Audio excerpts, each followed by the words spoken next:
Hello friends, இன்றைக்கி நம்ம எதை பற்றி பார்க்க போகிறோன்னா, Tamil Nadu public service commission already நடந்து முடிஞ்ச கம்பைன்டு சிவில் சர்வீஸ், அதாவது குரூப் 2 சரிங்களா. இந்த குரூப் 2 வந்து நான் இன்டர்வியூ போஸ்ட்டுடைய கம்யூனல் வைஸ் ரேங்க் லிஸ்ட் வந்து ஃபிக்ஸ் பண்ணியிருக்காங்க சரிங்களா.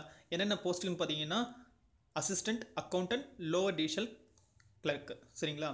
ஸோ எந்தெந்த கேட்டகரி, அதாவது என்னென்ன கம்யூனல் கேட்டகரிலாம் நீங்கள் இருக்கீங்களோ, ஸோ அவங்களுக்கு பார்த்தீங்கன்னா இதுதான் வந்து இந்த ரேங்க் எடுத்தவங்களுக்கு இதுதான் வந்து ஃபைனல் கட் ஆஃப்னு சொல்லிட்டு ஃபிக்ஸ் பண்ணியிருக்காங்க. ஸோ அந்த பிடிஎஃப் நம்மக்கிட்ட இருக்குது. இது வந்து ஒரு அதிகாரப்பூர்வமான ஒரு பிடிஎஃப் சரிங்களா. இது கவர்மெண்ட்டில் விட்ட ஒரு பிடிஎஃப் சரிங்களா.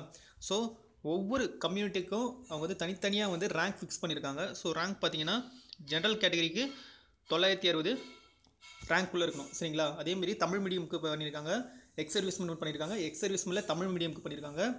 ஸோ அதேமாரி ஃபிசிக்கலி ஹேண்டிகேப்டு சரிங்களா, அதுலேயும் நிறைய வகைகள் இருக்குது. Blindness, low vision, deaf and hard of hearing. So அதுமாரி வந்து நிறைய கம்யூனல் கேட்டகரிஸ்க்கு தனித்தனியாக வந்து ரேங்க் வந்து பிரித்து போட்டிருக்காங்க சரிங்களா. எந்தெந்த ரேங்க் வந்து எவ்வளோ மார்க் வரைக்கும் அவங்க வந்து எடுத்துருக்கலாம், அதாவது அவங்க ரேங்க் வந்து பின்னாடி இருக்கலான்றதை பற்றி அவங்க போட்டிருக்காங்க. ஸோ ஃப்ரெண்ட்ஸ், இந்த பிடிஎஃப் வந்து ரொம்பவே உங்களுக்கு உபயோகமாக இருக்கும். ஆல்ரெடி வந்து நான் இன்டர்வியூ போஸ்ட்டுக்கு ரிசல்ட் விட்டாச்சு. நீங்கள் என்ன ரேங்க் எடுத்திருக்கீங்களோ இதை வச்சு நீங்கள் வந்து பார்த்து உங்களுக்கு ஜாப் கிடைக்குமா இல்லையாங்கிறத நீங்கள் ஈஸியாக வந்து தெரிஞ்சுக்கலாம் சரிங்களா. ஸோ ஃப்ரெண்ட்ஸ், இது வந்து நான் ஃபுல்லாக ஸ்க்ரால் பண்ணுறேன், இதை நீங்கள் ஃபுல்லாக பார்த்துக்கோங்க. இந்த பிடிஎஃபை வந்து லிங்க் டிஸ்கிரிப்ஷன்லேயும் நான் கொடுத்துருக்கேன் சரிங்களா. ஸோ அதையும் வந்து நீங்கள் டவுன்லோட் பண்ணி வச்சுக்கோங்க, உங்களுடைய ரெஃபரன்ஸ்க்கு தேவைப்படும் சரிங்களா.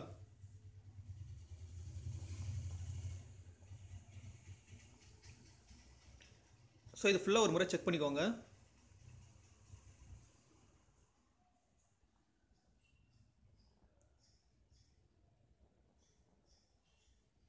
ஸோ இது பார்த்தீங்கன்னா எதுக்காகன்னு பார்த்தீங்கன்னா, இது வந்து ஃபஸ்ட் ஃபேஸ் கவுன்சிலிங் சரிங்களா. அதாவது ஃபேஸ் கவுன்சிலிங்லேயே பார்த்தீங்கன்னா ஃபேஸ் 1, ஃபேஸ் 2, ஃபேஸ் 3 அப்படின்னு சொல்லிட்டு ரொட்டேஷனல் லெவலில் வந்துகிட்டே இருக்கும். இது வந்து பார்த்தீங்கன்னா யாருக்குன்னு பார்த்தீங்கன்னா முதல் ஃபேஸ் கவுன்சிலிங், அதாவது மார்க் அதிகமாக ஃபஸ்ட் எடுத்தவங்களுக்கு ஃபேஸ் கவுன்சிலிங்க்கு கொடுத்துருக்க அந்த ரேங்க் லிஸ்ட் சரிங்களா, அதாவது சிவி லிஸ்ட்.